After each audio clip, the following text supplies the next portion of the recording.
इलाहाबाद में डेंगू बुखार की सूरत हाल दिन ब दिन संगीन होती जा रही है। शहर के पुराने इलाकों में डेंगू तेजी के साथ अपने पैर पसार रहा है। शहर के पुराने इलाकों में जल भराव और गंदगी की वजह से डेंगू के तेजी से फैलने का खतरा पैदा हो गया है। इलाहाबाद के बेनीगंज में मोहल्ले में डेंगू के सबसे ज्यादा मरीज सामने आ रहे हैं। इलाकों के लोगों का इल्जाम है कि डेंगू बुखार के बढ़ते मामलों के बावजूद हेल्थ डिपार्टमेंट ने अभी तक एहतियाती कदम नहीं उठाए हैं।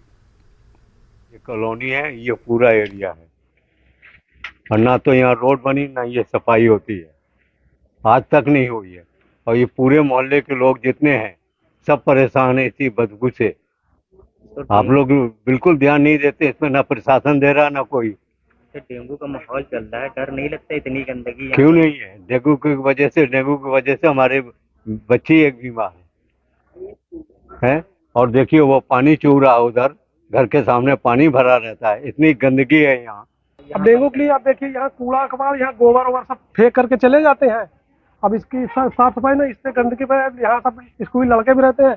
मान बार डेंगू अगर फैला तो कितने बच्चे बीमार पड़ सकते हैं।